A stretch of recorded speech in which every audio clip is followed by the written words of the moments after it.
Since its inception, Alliance Health has held tight to the principle that people can and do recover from behavioral health illnesses. To make this principle a reality, we are working to nurture a culture within our organization that is focused on and responsive to the individuals we serve. To do this requires a rethinking of people's capacity to recover, the services available to them, and the role of providers and community stakeholders in facilitating the recovery process. We must continue to take steps to ensure a common understanding of recovery among our providers and across the community at large.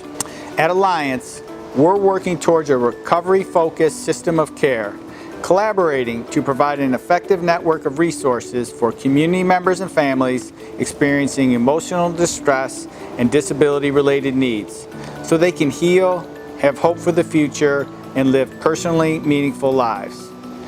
To this end, we're building a continuum of residential options that allow individuals to live as they choose, to experience the dignity of risk, and to have the independence and life experience all of us want.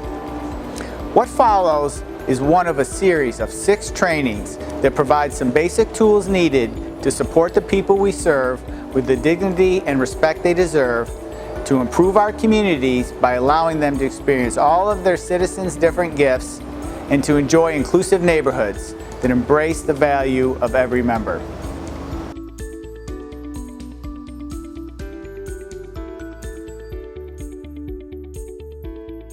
For whatever reason, several factors have influenced our understanding of mental illness and therefore our treatment of people with mental illness. They've included things such as religion, gender, culture, class, science, technology, geography, war, economics, and natural disasters. Another significant influence on the treatment of mental illness was and continues to be fear. They're afraid that they don't know what to do, afraid when someone doesn't react the way they expect them to, afraid to ask questions, and afraid to accept others just as they are. We can and must do better. Why recovery? Because the single most important goal of the people our system serves is the hope of recovery. In many communities, access to quality care is poor, resulting in wasted resources and lost opportunities for recovery. Institutional care must be replaced with efficient, effective community services that focus on recovery. It can and does happen. Let's listen to one of our members' stories. My name is David Prater. I am a person in long-term sustained recovery from a substance use disorder. For me, that means I haven't put any mood or mind-altering substances into my body since May 26th of 2018.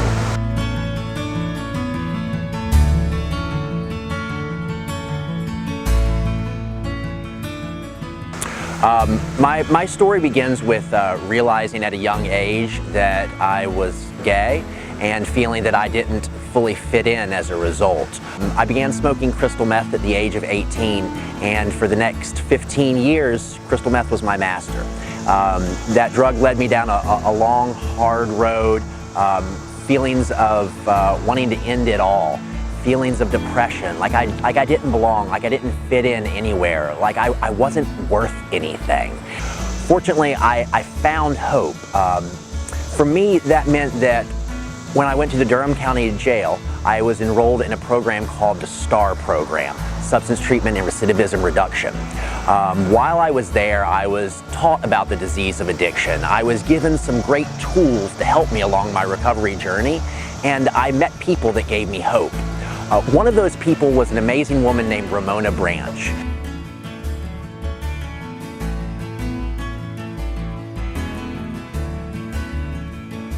Alliance was an instrumental part in my recovery journey.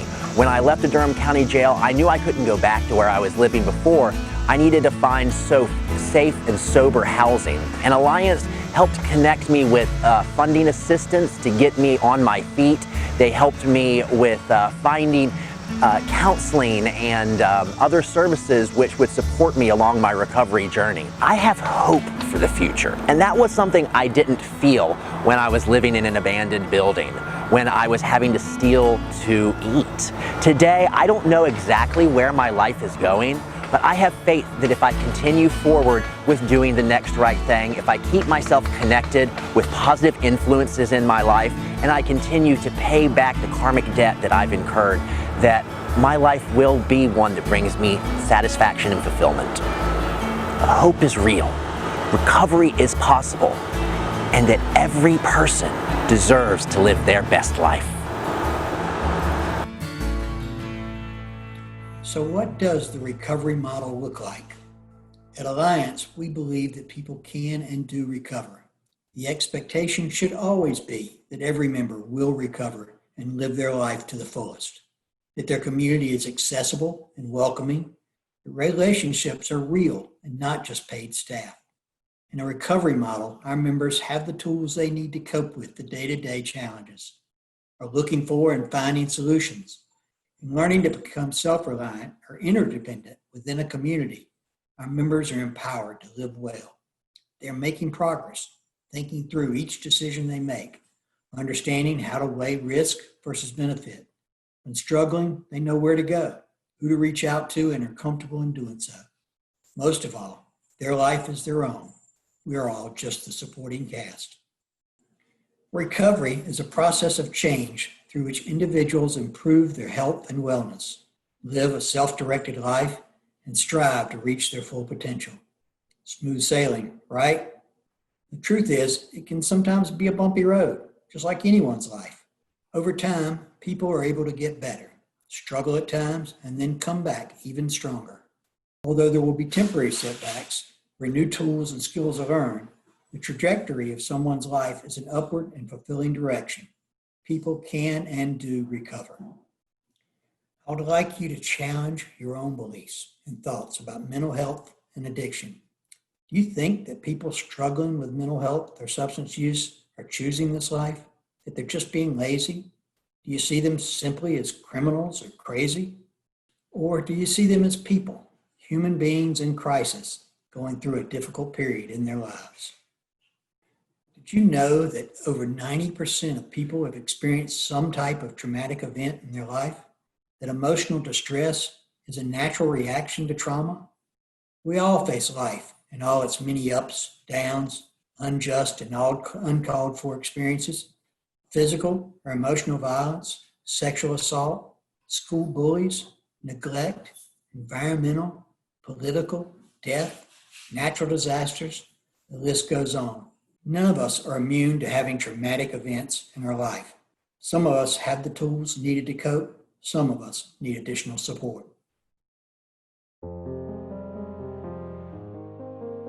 Have you ever thought just a wee little bit of how it would seem to be a misfit and how you would feel if you had to sit on the other side of the desk?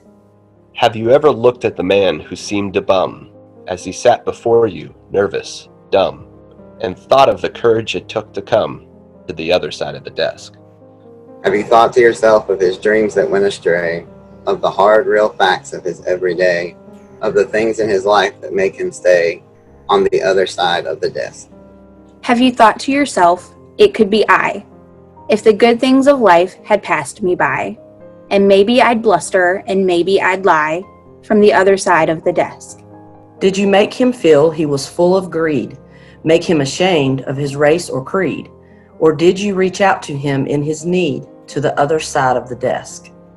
May God give us wisdom and lots of it, and much compassion and plenty of grit, so that we may be kinder to those who sit on the other side of the desk.